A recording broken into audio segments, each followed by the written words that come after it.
Good evening. Welcome back, everybody, to a special 50th episode of the Creative Cranium.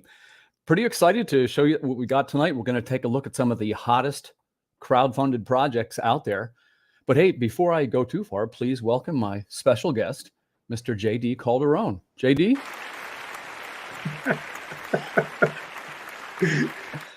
That's hilarious. Good to see you, buddy. Good to see you. Good to see you too, Tim. How are you doing? I'm doing well, but I got to get my live sea legs under me again. It's been a while since I've done live. Nice. All right, cool. Well, we're here, so let's get it on. Yeah, man. First of all, thanks for coming. And there's a couple of things I wanted to talk to you about. But right now, I have so many pals out there that have crowdfunded projects in the works. We kind of want to shine a light, the night of 1,000 stars, right? Yeah. I'm going to start out with my buddy Edward Davis with Immortal Era. Nice. He's got his pre-launch going on over there. By the way, he just won an award for this. It was the Indie Comics Dispatch Award, something like that. Cool. Viewers, if I got that wrong, let me know in the comments. But he won some kind of award. And I believe we'll be seeing him after a little bit anyway. Nice. So he's got a kind of a sci-fi dystopian setting where the people, like, they don't die, right? It's like a weird dynamic with death. Highly recommended. He's up to 9 issues already. Cool. So now you were not familiar with this one, JD? No, unfortunately, I'm not. I'm new to this one, so But that's the fantastic thing about indie comics. You're always running across something new. Yeah, I mean, he's up to issue 9. I mean, yeah, that's really cool. Right. And, I think that you would like the material. Here's why I say that. He's got a very character driven kind of a thing. And it's long arcs, right? Like he's up to 9 issues with it. And it's well written. I think he's done a nice job with it. Nice. Very good. So the other day I had on my show a fella by the name of Mike Spring. He's some of the best homage covers out there. He's got a new project coming up. That's the 8-bit slasher. Looks pretty good, Mike. An original horror comedy graphic novel. That's from Mike Spring. Yeah, he's going to be on my show on Sunday. Oh, nice. Yeah, he does a podcast about movies. He does a little bit of public speaking, some stuff like that. I first met him in Baltimore a couple of years ago, and I'm a fan of what he's doing. Wish you every success with this 8-bit slasher, Mike. Nice. So I got to make sure I get your link, JD, too. But I'm going to click through and I'm going to show you a couple of them. This next one I got here, Holidays at the Toy Store. Katrina Rowitz. Do you know Katrina? Oh, yes. I know Katrina. Yes. Katrina's cool people. I like her. Yeah, man. Yeah, man. She was super nice to me when I was just starting to write. She was very encouraging. And she was, well, of course, and she does a lot of editing these days. So that's... Right. But so she's got her project going over there. So let's see if we can get some love for Katrina Rowitz. Holidays at the Toy Store. It's on Kickstarter right now. No, awesome. Good to see you, John. Always a pleasure. So I will try to get to the comments as well. If anybody, hey, so look, I'm doing the live thing, JD. You do the live show as well, yeah? Yes, every Sunday. So do you ever get nervous before the show? Like, oh, I've got to try and remember the questions, this kind of thing. I take care of that by writing the questions down. And, as far as getting nervous, it's, no. It has I have the attitude I'm just talking to friends, so I don't really get nervous talking to my friends. So why should I get nervous talking on here? That's how I deal with it. I'm just talking to my friends. So, let's all talk. Well, and, I think that's really the best way to do it. And, we try to support the various creators out there, and it's difficult to do because the first thing is you wish you could buy all these fantastic products that are out there. And man, if it was up to me, as you know, JD, I'm a comic book writer, and comic writers we're incredibly wealthy. I'm sure you're the same way. So, money's no object to a fellow like me. But you know, my wife, she gives me a hard time. What are you doing? You spent $500 on Kickstarter comics last month. Right. I'm exaggerating a little bit, not too much. I did have a couple of big months there. But so hey, so what do? You'd want to come up with something to be supportive of the industry, and this is what we came up with. We try to feature them over on the Creative Cranium. So you guys mentioned that you know Katrina from her editing work, right? Yes. Did you ever work with her on any of your books? I've never worked with her on any of my books. I know a few people who have, and they've always said nothing but positive things. We're very happy with what she's done for them.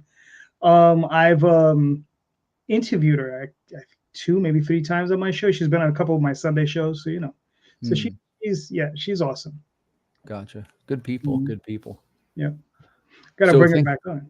Yeah, so thanks for tossing up your link here, JD. Oh, Let's talk a little bit about the Oswald Chronicles. I'm a fan of this book. I think you have a great series going there. So this is It Broke Free and Couldn't Read. So let us in on the story. Which arc are we in on here? The cover is done by an artist named Ireneo Tillis, and the interior art is done by Jade Gonzalez. And this is the story of Dauphin. And Dauphin is a warrior gnome. And, you know, gnomes are normally known for hanging out in the gardens and being kind of fat and roly-poly and not doing warrior things. But Dauphin is an aberration amongst his own kind. And he's kind of a bit of an outcast because of it amongst gnomes. A lot of people, a lot of fae, or the fairies, they confuse him for a dwarf.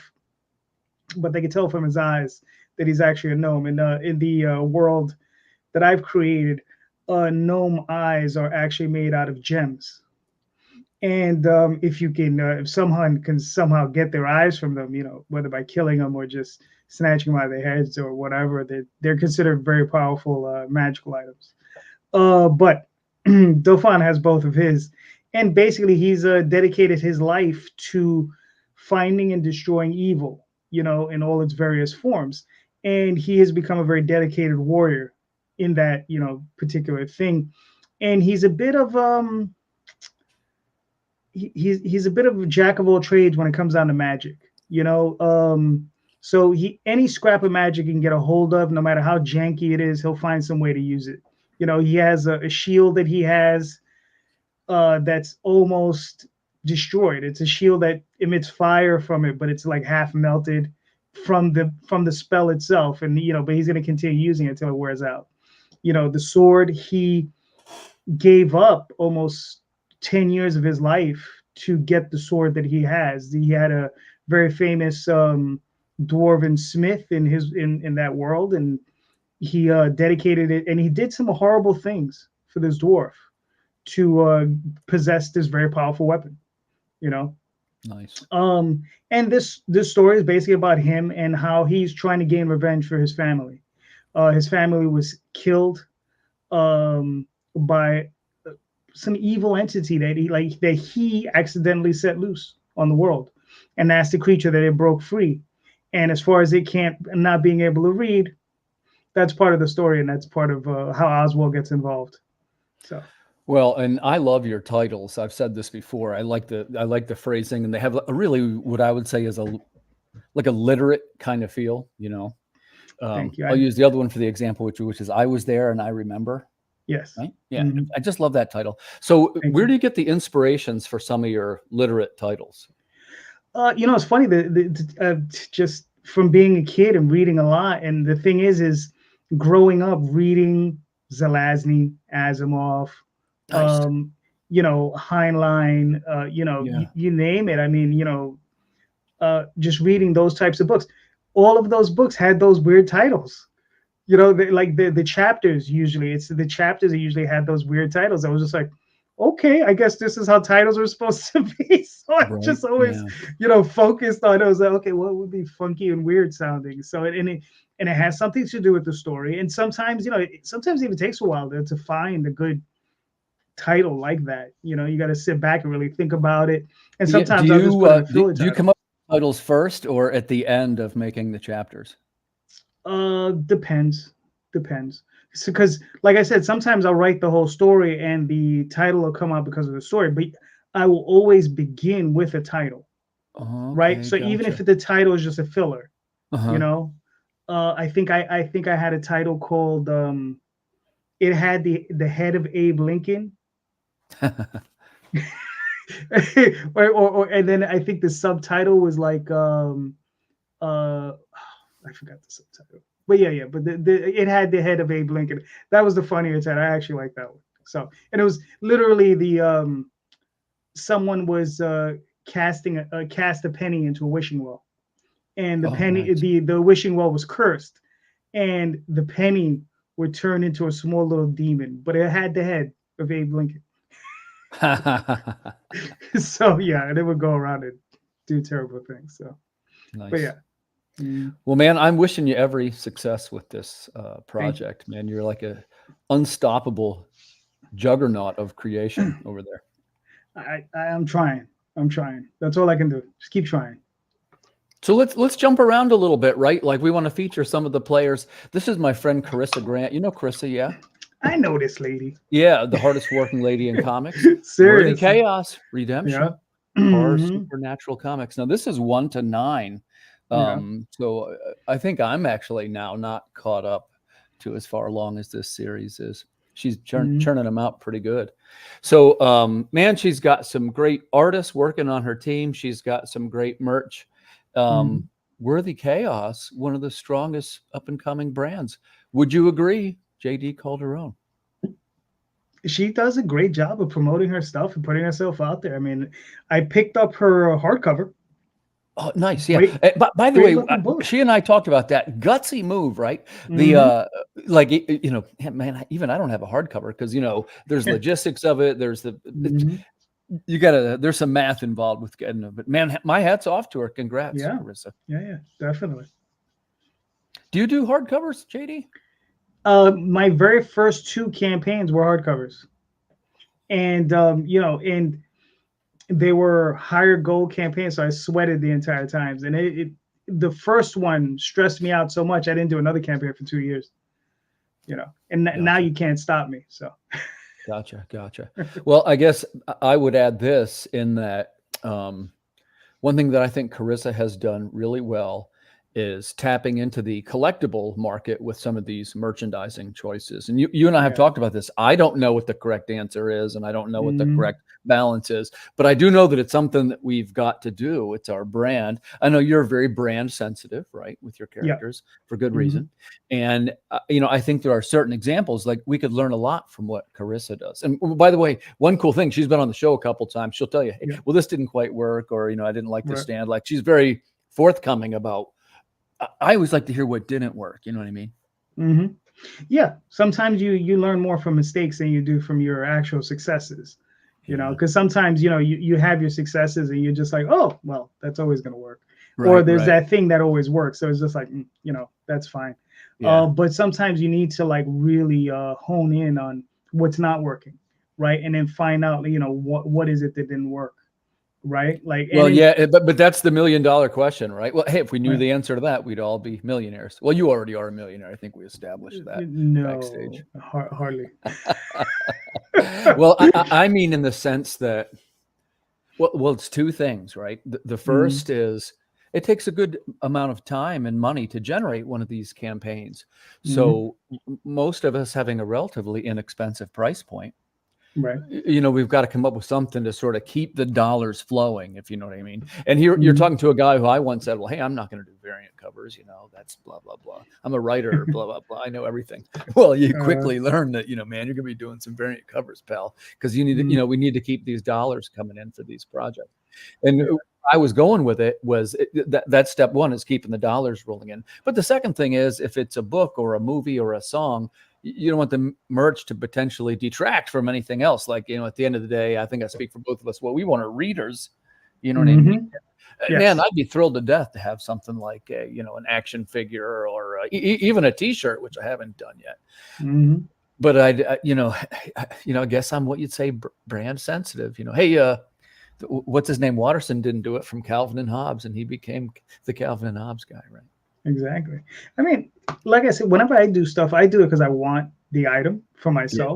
You know, it's like if if I have a T-shirt, it's because I wanted that image on You that have a great shirt. shirt too, the black shirt with like the white Mhm. logo on the shirt. I rep that a lot. I should have wore it tonight, Yeah. man. I'm sorry I didn't wear it, Oh, but thank you. I That's wear it it. at conventions a lot. I get some nice compliments on it.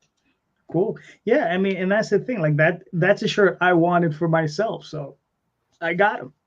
Yeah, You yeah. know. Well, Mhm. and I'm a fan of merch too. It's just that I never know what should be married to what. You know what I mean? Right. Mhm. And especially like in our cases, like I would say, maybe horror is a little bit easier, but like fantasy's got to be a hard one to find merch for. It's got to be exactly right. Sci-fi is a little bit like that too. Mhm. I think Mhm. horror fans are more forgiving. Like if you can have some scary items, and they're a little bit more accepting of a broad range of. Yeah, I mean, because they have I mean, with horror, I mean, with any of them, it's just depends on what you're doing, right? Like, Jay, right, my co-host Rosario, Yeah. Hmm. he loves his shot glasses, right? Yeah. Great But idea, by the way. yeah, well, see, the problem is with a shot glass is there are people that just collect shot glasses, right? Right. So if you go to a convention and you have shot glasses, it's easy to sell them because there are people that just collect shot glasses. It doesn't matter what's on them. They're gonna, oh, it's shot, oh, I'll buy it. It's $5, $10, whatever it is, right? So I mean, for me, it's one of those things where if I can have something that ties into my story, I don't know if I necessarily want it, right? So Right, right. But that's where it gets hard, right? Like yeah. what do you mean by tying to the story? Give me for instance. Well, okay, because all right, I'll give you for instance with the shotgun because I was thinking about it. I was like, yeah, how can I tie it to the story? I said, well, Oswald, while he's in Dream, he's an emperor, right?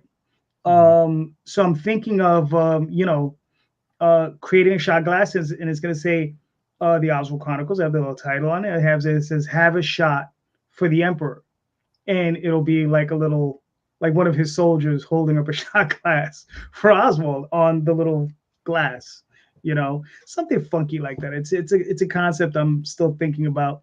The other thing is I want to do. I like challenge coins or the big coins that people produce, right? Um, and in Oswald again, he was an emperor. So I want to make a coin with his when he was emperor. You have Well, his stamp on it. that kind of ties in.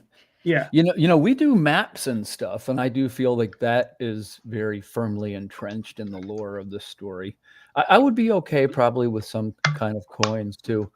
Good point from Brian. It does have to be kind of tied in, kind of dialed Mm-hmm. into the genre, right? And Yeah. and I guess that's what makes it hard because you never really know what's gonna work. Right. Sometimes it's a new version of something old. Sometimes it's an old version of something new. Mm-hmm. Yeah. I want to take a quick look at this project here. This is The Fog Within. This is Sean. written and created by Sean Wood, who I met in Baltimore. A lot of these people I notice have the circuit of Baltimore tends to repeat itself in my life. That's where most Right. of it's very indie focused in Baltimore, I guess is a good way to put it. But I was a follow of its first issue, and young guy, man, just getting started right. Mm-hmm. Doing some great scripting, got some great characters. It's a little bit of an ensemble book. You know what I Mm-hmm. mean? It's not necessarily one hero. It's like a team of heroes. And I said the other Gotcha. night in our interview, and I mean this in the most complimentary way, there's like a G.I. Joe setting sort of Mm-hmm. to where there's like a powered team, and there's this mystery and this conspiracy, and they kind of got this cool lettering going on. And just, man, I wish this guy every success with this project. So you're going to see me hype for him a little bit. The guy's name is Sean Wood. That's The Fog Within. That's one of my recommended products for Kickstarter right now. All right. Cool. Nice. Also, another guy doing sci-fi. Mm-hmm. I've always felt that fantasy and sci-fi were kind of cousins, right? First of Yeah. all, would you agree with that, JD? You know, I've always felt that every form of every genre that's out there is one form of fantasy. Sure. It's all one shadow. It's one shade. It's Right. all fantasy at some point, right? If you imagine it, it's a fantasy, Sure. right? So whether it takes the trope of science fiction or horror or whatever, it's all some form of fantasy. But so, yeah, it's all for me, it's all tied in. I mean, my thing is always just how well the story is told. And I mean, because I read horror, fantasy, science fiction, it doesn't matter. I was having this conversation today, and Daphne was like, she's reading the Magicians by Lev Grossman, Oh, and I don't know if you ever read it. Fantastic set of books. There was a TV show based on it, and great books. But it's like Harry Potter for adults, right? mhm. And we were talking about Harry Potter for a little bit. She was like, yeah, but she was like, she doesn't want to read about little kids. And my concern is not so much that. My concern is it a good story, right? Because I've read all the Harry Potter books. I enjoyed them. You know, I read, uh, I think, the first 3 or 4. yeah. I mean, I have some Harry Potter knowledge. I wouldn't say like I'm an expert. And I read the first, it's like anything else. You either Yeah. super devour it or you go about halfway in. I went about Mhm. halfway in with Harry Potter. Gotcha. Now I read all 7 books. I read them once, and then I gave them away to a coworker for her kids. I was like, here you go. What's up, Michael? But yeah, it's one of those things where it's just I'm not too concerned about the genre. I'm very concerned about, is it good? Is it going to entertain me? Is it going to take me away from this place for a little while? Just teleport me into that world. This next one I got for you, I'm a fan of this one too. This is Ice and Bone by Aaron Robluski. Nice. Same thing. I have his first book, which I think was actually, Aaron, if I get this wrong, correct me in the comments, but I think it was 4 issues to an arc, and this is the second arc, which is the sequel. And it is like a disturbing Japanese horror samurai mystery. It's really cool. And it's like primarily in black and white, and there's like these rare splashes of color in it. Right. And man, first of all, I am a fan of this kind of material in general. I love all kinds of samurai drama and wuxia and all the, Crouching Tiger, Hidden Dragon. Mm-hmm. Are you, JD, are you a fan of that kind of material? Yeah. I grew up on the Shaw Brother movies. Oh, Right. nice. Yeah, right. Kid with the Golden Arms and Five Deadly Venoms and Right, Avenging man. Eagles. Sure. So you grow up on that stuff. But the thing is in the 90s, I had a friend of mine take me to some place out here in Manhattan, and it was it was like a weird video store, right? And then in the back they had all of these videos, and they were like $10 a pop, and I think they were like 5 for $30, right? And it was just all of these Hong Kong flicks. Well, and it was some stuff from Thailand, and it was some stuff from Korea, and some stuff in the Philippines. It was all various types of movies, various genres. Some of it was martial arts. Some of it was, we also had Japanese movies. Some of it was kung fu. Some of it, all kinds of stuff, right? And I mean, I walked out of there with a stack of movies. It was just like, a stack, and I still have them. And I watched them all, and they're just great. I love watching foreign cinema for that reason. Well, for the main reason is that their structures tend to be a little different than ours. Nice. Getting an alert here. Something YouTube might be acting weird on the YouTube end, but we're still okay on the live portion. So we're taking a look at Ice and Bone. I read the first volume of this, and I like what the guys do, and I like the graphics. I like the sensibility. I'm a huge fan of any of the Asian history stuff. I see there's a remake coming up of Shogun. You familiar with that, JD? First of all, did you see the old one? I only in bits and pieces. I've never watched the whole thing. What's funny is I'm in the middle of reading Marco Polo's diaries, but I never got. I'm still, like I said, in the process of reading it. But I'm looking forward to seeing it, but I've never watched the original. Like I saw bits and pieces as a kid growing up, but I never sat down. It's really good. I read the book too, and that's one of the things where it always astonished me because James Clavell, right, as a writer, is like, how does anybody know about the Portuguese Navy and the history of the Jesuits and all this like really deep knowledge, right? So, yeah. But if you like the Asian types of stories and things, I'm going to recommend to you Ice and Nice and Bone Bone. by Nice. Aaron Wroblewski. It's good stuff, man. Mhm. He's got a sort of a dark take on it. That's, you know, it's a little bit of a horror book, really. It's not what you think. Yeah, I gotta check it out. No, that sounds cool. I definitely will. Yeah. Yeah. You know, about a couple of months ago, I met my pal Nick Davis. Matter of fact, if you're watching the Creative Cranium tonight, you'll see his interview in the 9 o'clock slot. And he makes this book, Let's Hunt Monsters, which is over on Kickstarter right now. And Nice. this is definitely the kind of guy I would like to support if I could. You know, he does the thing that helps the kids learn to draw. He does the art with the kids. It's like really cool, these various activities that this fella does. And he's a British fella too. And I'd just like to extend the olive branch. You know, I'm so sorry about the unpleasantness of 1776. Hopefully, you know, he won't hold it against us. Nice. Now, what he's probably holding, I guess, he's in Britain. Yeah. Yeah, what he's probably holding, I guess, is there's 4 a.m. over there. Well, but he lives now in DC, so. Oh, okay. The only thing he brought with him is his accent. Gotcha. But yeah, Michael, I see in your comments, you know, I'm a huge Shogun fan, and even the you know, the timing is right to kind of lean into it with Asian culture, right? There's Godzilla right now. The timing's right, you know? Yeah. Right. So, but I definitely want to wish every success over to my buddy Nick on his yeah, it looks great. Series. Yeah, and by the way, man, tough market, people tell me, right? I was talking to Matt Knowles about this, and he was saying about how, you know, if you're writing things that are primarily aimed at the younger demographic, it's a tough market. Would you agree with that, JD? Yeah.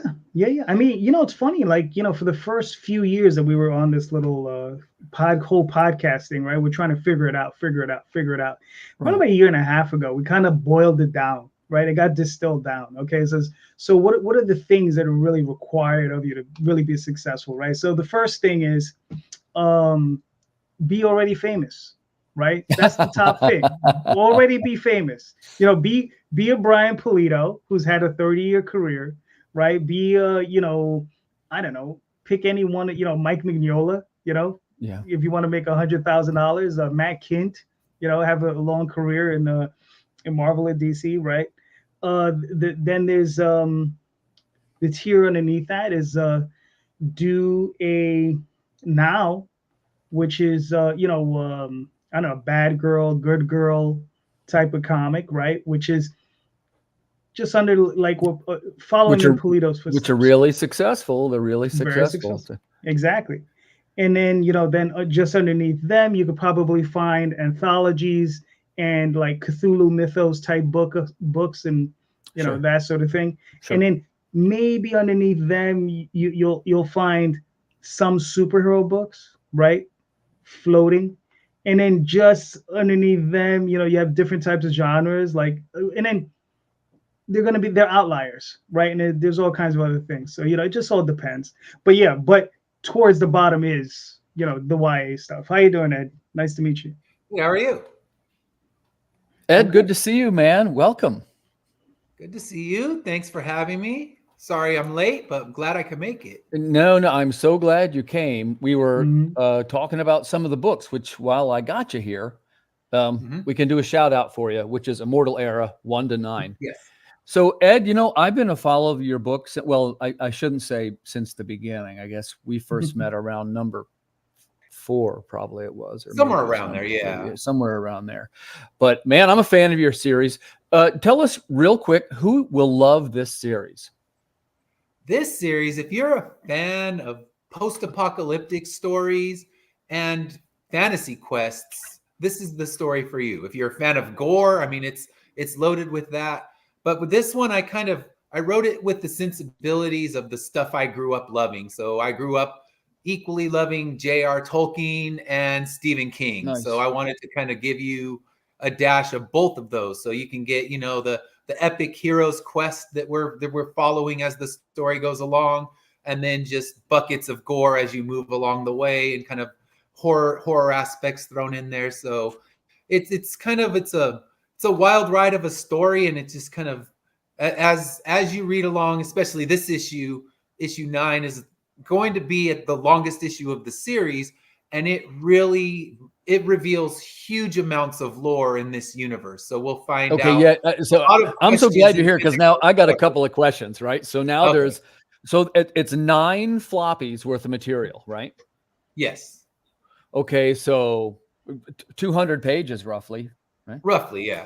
Okay, so how are you, because now it's a marketing thing, right? This is, you're getting some quality material. So what is it, like 3 trades, or how are you, if somebody says, hey, I want to buy the whole set, how do you deliver that experience?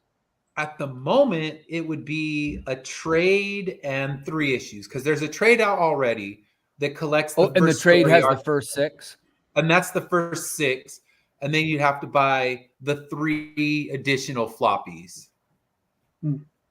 That's not too bad. That's actually not too bad. The 6 plus the 3. This one's going to be a little bit more on the cover price because of it being a 32-page issue. So it'll be a little more, but I try to keep the cost as effective as possible, because I look at it like, if you put your stuff in a comic shop, you got to be able to be competing with the Marvel, the DC, the Image that's out there. And you could have an amazing book, but if your book's $20 and all of theirs are, $5 to $7, they're going to be like, oh, I'm going to buy 2 of, the well-known Marvel titles or DC titles. Sure. And your indie looks great, but I'd rather get more bang for my buck. So I try to keep costs down, but I mean, you're doing the same thing I am, printing keeps going up, and we try to hit that market as best we can. But it gets to be more of a good deal, where it's still a good deal for the consumer. Okay, so your first one is 6 issues in a trade, and is it okay to ask you the price point of them? That one, I have 2 versions. I have a soft cover and a hard cover. The soft cover is $25, and then the hard cover is $50. But with the hard cover, I did it as a limited edition one, so I only printed 100. So you're paying for that exclusivity. When those 100 are gone, they're gone. And I also did it. I kind of treated it like when you used to buy DVDs and Blu-rays, even though I still do. It kind of dates me for sure.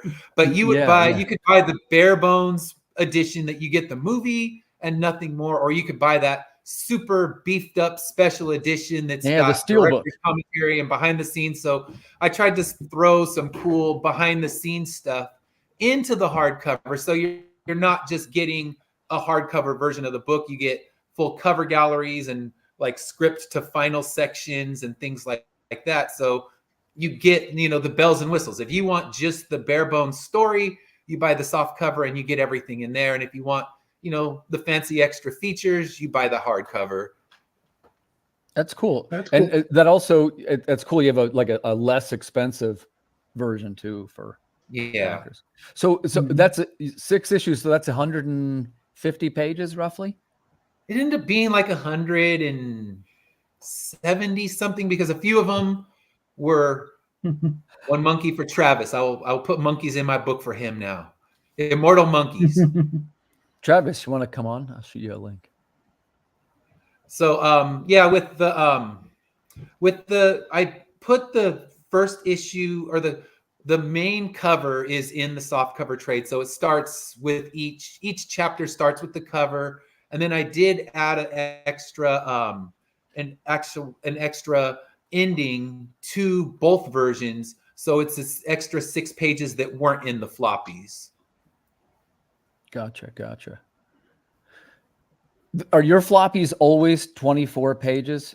So it's a nice even. No, the highest I've done is 28, but I've done, I think, 2 or 3 of the first 6 issues were 28-page ones. So it's I guess that's the one thing about being indie, is you can make your own rules, and you're like, how can I end this thing in 22 or 24 pages? Like, wait, I don't have to. Yeah. Please welcome Travis Gibb to the show. What's up, Travis? Sorry, what's up, Travis? He's here for his monkey. It's creepy. Man. It's creepy. I don't know. He's getting in the mood. He's got a little R&B playing. Well, I was about to start my writing, and then I saw Ed saying that something archaic. I haven't heard the term in forever. It's called a Blu-ray. I don't know what it is. Please explain. It's like these flat discs that play music that are sitting behind me. All these vinyl records. I mean, my age is shown. No, a laser disc. I know what that is. That's Oh, good. no, It's got a movie. Other flat discs that plays things. These ones just play sounds. Well, And Travis, drop me a link too, and we'll get you in the discussion here. Okay. Let me turn this light on though. It's going to drive me crazy. Oh, go ahead. You got time. Go ahead, man. You're getting the So ambiance. you notice I'm asking these questions about the floppies because to me, like my books, none of them were an even number. So like I have to make like adjustments to make sure the pages land on the right numbers and stuff, right? So it's like 28, then 40, then 36, then like none of them even. There's no none of them hit those perfect fours that you needed. Right. So in our collected, which is just coming out this week, or it'll be like 2 weeks, really. It's well, it'll be 148 pages for 4 issues, which that's a pretty respectable size, and that's the $29 version. That's a $29 version, and that'll have like a chrome logo. It'll look like a pretty sweet version. If you got both, there's like it's like a matching set. We're trying to put together something with a slipcase. But one step, everything's a work in progress, man. Yeah, exactly. If you find a place to buy slipcases, I'm looking for that as well. I'm trying to figure out a good place to do them. Yeah, the guys at Print Ninja send you like a little write-up, and it has the math and stuff, but it's still a custom built. Like it's not. I don't want to say it's not a good deal. I get it that somebody designs it and it's a job, and the things are worth money. I get it, but it's a little bit more than I could. Like it was almost as much for the slipcase because I wasn't getting as many slipcases either. Yeah, but it was almost as much for the slipcase as the book. Yeah. But you can get them really cool. Like you can get like the graphic the whole way around, like stretched. You know what I mean? I mean, I feel I've seen enough in life that it's probably not hard to find. I just need to do a little digging. Yeah. I'm not sure. Entheogens.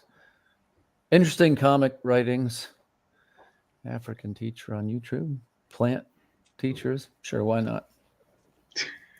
That was a little too deep for me, and I'm a little scared. Yeah, I'd need to research to answer your question. So let me work Travis in here, because what we were talking about was, eventually you want to get your stories together into some trades, and hopefully you have a price point where one is like a reader's book, let's call it, and then one is like a collector's edition. Yeah. Travis, what's your price point for trades, and how many pages do you try and keep in there? I don't limit the pages. So one of the great things about being indie is we can put a higher price tag. So like the Cthulhu ones, I put at like 35, and I have zero problem selling them. Yeah. I think that's a reasonable price too. Yeah. And what's good about that, particularly for those particular things, they know it's indie, they know it's hard to find, they know they're not going to be able to find other places. But that allows me really like 100 pages of stuff. Like the first one was like 170, and then the second one was 238, and then this next one's, and they're all $35.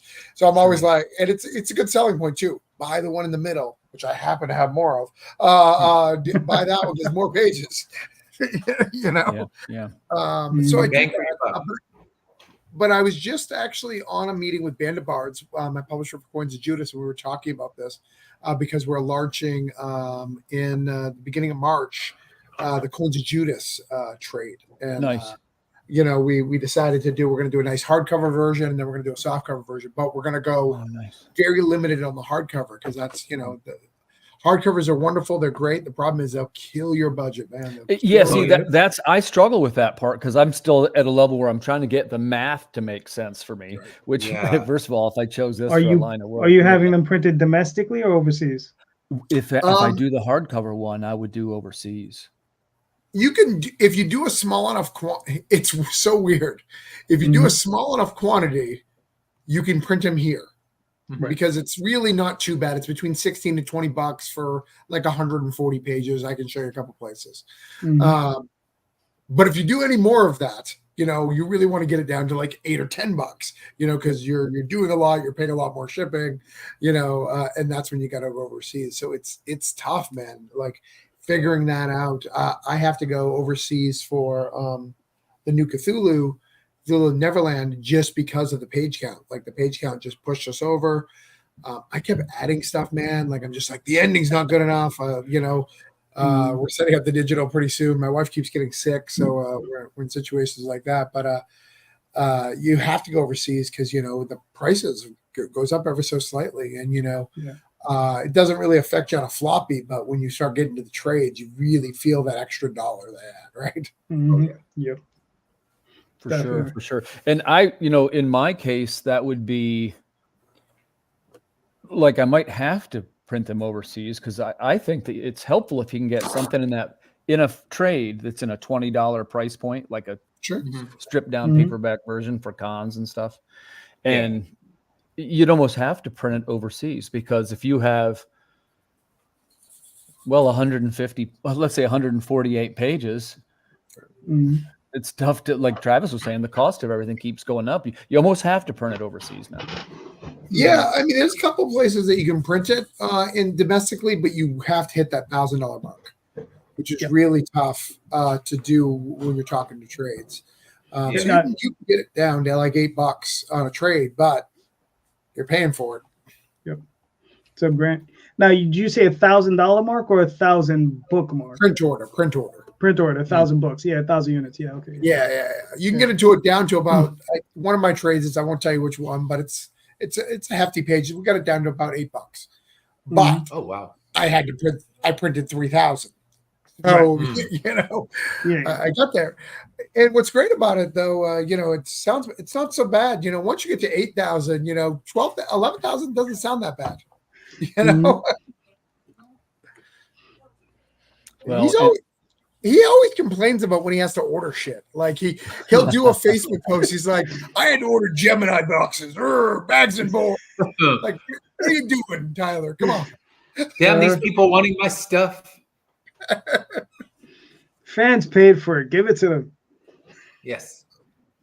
Hey, I see Christy. Let me see if I can track her down. Here we go.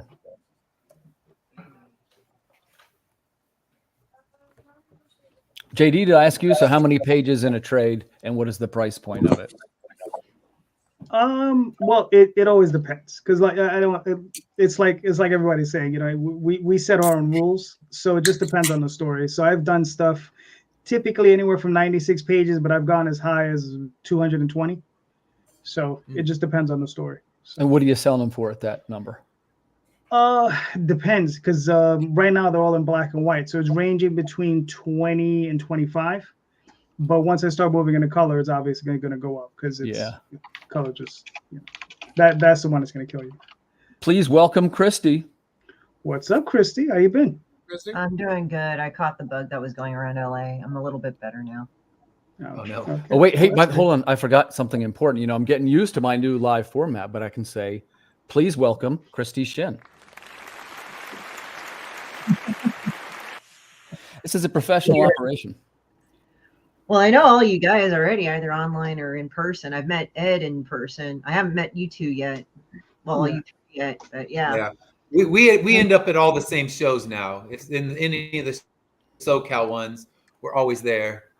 Yeah. He like his daughter was a fan of my books, which is hilarious. It's as a good dad, he gets them and stuff. So yeah, but I couldn't help but hear about like the cost. Like the thing is that if you're doing like 100 books at a time or something, it's just do it domestically because I know there's been supply chain issues, and that's the only thing that I would say against overseas, or unless if they airmail it, which is the only other thing. The ship, because you remember how the shipping issues were with a lot of ports for a while. I don't know if that's an issue. Yeah. But, Well, and I'm nervous about the turnaround times as it is. Yeah. Even domestic, my turnaround times can get pretty brutal, and I'm ordering stuff right now for a show in March and just hoping that they'll get here in time, even though I'm giving them almost, a month and a half to do it. But it used to be reliable. Now you have to wonder that something's going to come up and you're going to walk in there without what you actually need. Yeah, most people, you know, even the companies that people swore by, it seems like you have to send them an email. Like you have to wait the time, and you got to send an email. Hey, where's my stuff for them to do it? Which is not the way it should be. Like I'm sending that email on Monday for metal bookmarks that should have been here. We had a deal, we had a date, but I just got to remember. And then miraculously, JD, I'm looking specifically at JD. It comes. I'm blaming New York. I don't know why I'm blaming New York. It's just miraculously they can print it and it comes immediately. It's so weird. Right. Yeah. I mean, I just had a batch of books just come in, but with the printer, I was just like, when I was first sending him the order, I said, listen, I need these books in 2 weeks. Is this going to be an issue? Right. And he said, no. And he got them to me in 2 weeks. I was like, there you go. You know, because it was just sometimes you got to lay it out and be very throwing specific. his cloud around. He's big shot. We get it, pal. No, I was ready to send it to another printer.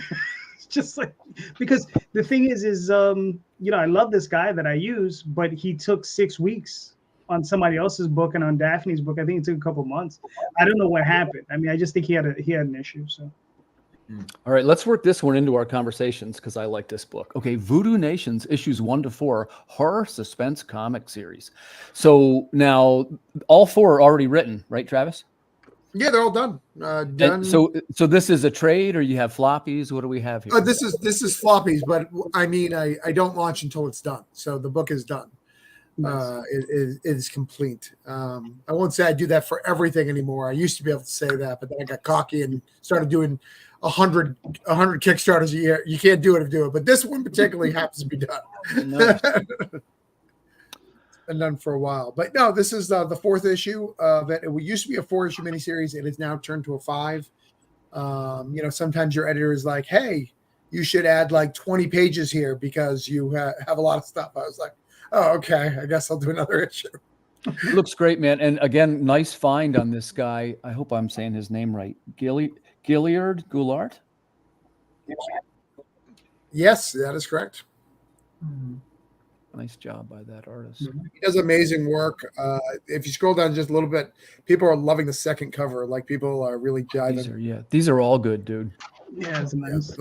Those are that's the cover A's of all of them. Yeah, they're all winners. Mhm. This is kind of the synopsis. This is old Luke Stone art, and then you got some Gilliard art in there, kind of mix the two up. And then cover B is coming right up. Yeah, that's cover B right there. Rome Gagnon. Look at that. Yeah, that's very cool. Yeah, that's nice. Very cool, Travis. Wish you every success with this one. That's actually live on Kickstarter right now. Call to action. Rush right over there and buy one. Buy 2. Don't be scared. Yeah. Yeah, don't be scared. But yeah, I'm really proud of this book. Have I ever told you the origin of this? No, please tell us. You love like the behind the scenes story. I love that stuff. So the behind the scenes story of this is I went through what many of us have is, you know, a death in the family, and it was my first death in the family. Sorry, I'm trying to share this. So when my mom died, I just lost my damn mind. Like I was drinking heavily. I was traveling to New Orleans. I was spending a lot of money. I was doing a lot of things. And I just met my wife about 6 to 7 months prior. And I really knew I wanted to marry her, but we weren't quite there. And man, this woman, like I remember being in New Orleans, really, really intoxicated, being like, I don't know if I'm ever going to be the person you met. Like that person I think is dead. I'm pretty sure he's gone. And I think he is on some level. I think there's a part of me that changed and I think everybody, when you have that first big death, something disappears in you. You can't tell it. There's not something verbally that you can tell, but the world just got fucking real, right? Your world is like, no, that shit really can happen. It's not just like in Act 2 of the latest movie you saw. Like it really happens. People die. Like the reality of that really. And then those people can actually mean something to you, and it fucks you up. So this story, it's kind of a fictional event of my wife who really fought for me. Even though I was not the same person she met, and like trying to. So that's the background story of this. In this world, it's a fictional character. It's a husband and wife missionaries, and the man dies, and then he gets possessed by a spirit. He starts acting crazy, and this woman goes through hell and high water to kind of be with that man that she loves and goes through several voodoo priests to deal with it. And that was very much what my wife had to do. I did some crazy shit that got myself in bad situations that I hadn't done since I was 17 years old, when I was grieving and trying to figure out. And that's, I'm equally yoked, if you know what that means. So that's the behind the scenes. Sure. Yeah. Thanks for sharing that, Travis. And the work itself looks terrific. I really like that cover too. Yeah, that's Christie's boy. Don Wynn.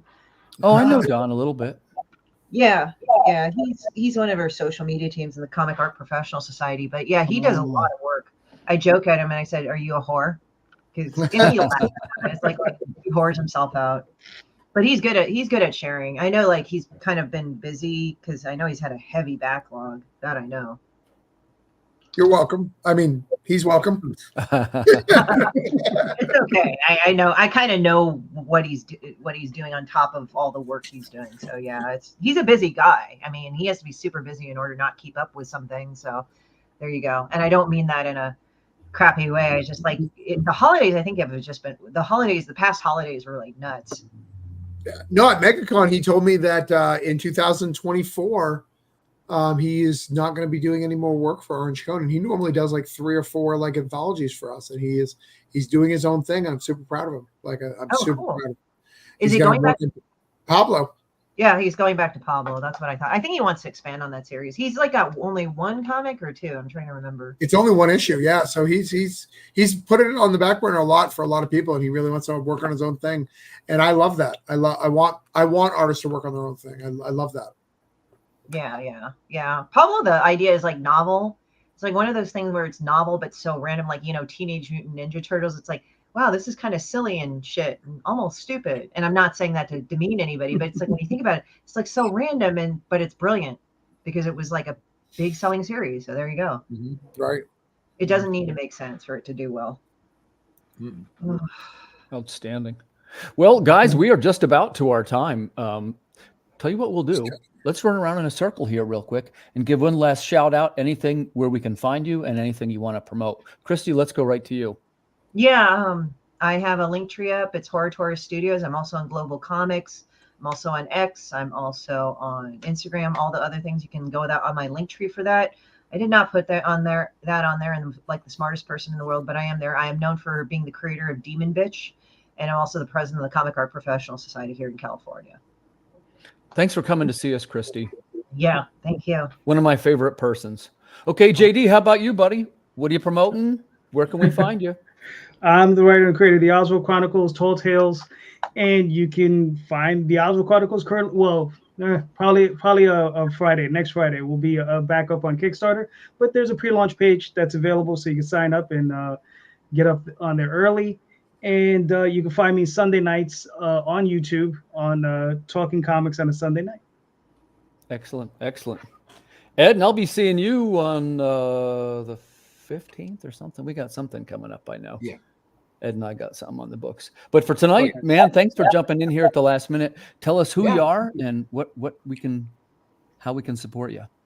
So Ed Davis, current issue that's up on pre-launch on Kickstarter right now is Immortal Era issue 9. By far, it's my favorite issue of the series that's going to come out. If you've read the series, there's a character named Father. This is his full backstory. So we get the backstory that led him into the underground, while also opening up and answering all these questions that I've been laying little hints at in this world. So we have some huge reveals coming up in issue 9, 32 pages, our biggest issue yet. And after that, I'm finishing up the last bit for Corruptor #2. So this year we should have a lot more books coming out. I'm hoping to do a new Kickstarter every 2 months, with the first one starting in March, and then new books, at least 3 new issues of Immortal Era, including leading into trade #2, so people can get their volume 2 of Immortal Era, and then hopefully wrapping up the series of Corruptor, because that one's going to be a short one. But what happens in that series also has major repercussions in the Immortal Era universe. Cool, man. Well, congrats. That's an accomplishment, getting that many issues published. And Travis, how about you, buddy? Thanks for jumping in at the last minute. Always a pleasure to see you. Tell us who you are and where we can support you. I know you want me to do that, but JD said something that I have a question about. Did you see it come back? Did you launch again before you were ready, JD? No. I have a pre-launch page up. I will be launching on Friday. This upcoming Friday. Yeah, He's done that before. It was very weird. Yeah. I have literally launched at 2 a.m. by hitting the wrong button. I remember that one. Yeah, I've done that a couple of times. So I'll make sure I get that link. I needed to know if he did it, if this is an ongoing thing. Maybe it's a gag. Maybe it's like maybe he knows something about the Kickstarter algorithms that we don't know. Which do 2 a.m. is the time. We just been missing second out. launch. Just launching at 2 a.m. Screw it. Nobody's watching. Right. But you can find me at travisgibb.substack.com. You can find Voodoo Nations 1 through 4 right now on Kickstarter. It's already funded, so that's great. We got a few more days left on Congrats, man. Congrats, Travis. that. We did. Yeah, I think we funded in 3 days, which is good. We launched on. Nice. That's cool. Boom. Nice. So we're doing great. I'm excited to get some cool stretch goals there, and that's where you can find me. And like I said, I've got 2 more Kickstarters coming in March, so get excited. Perfect. Nice. Well, I'd like to congratulate everybody on their many successes, and I wish you the best of luck with all your current projects. And hey, man, thanks for coming on the show. Hard to believe that's 50 episodes of Creative Cranium in the can. It's like 140 something creators now have been on the show. Nice. So I just want to say thanks again to everybody. It really means a lot to me. And we'll see you next Friday night in our new time slot. That's 10 o'clock p.m. Eastern. Good night, everybody. Good night.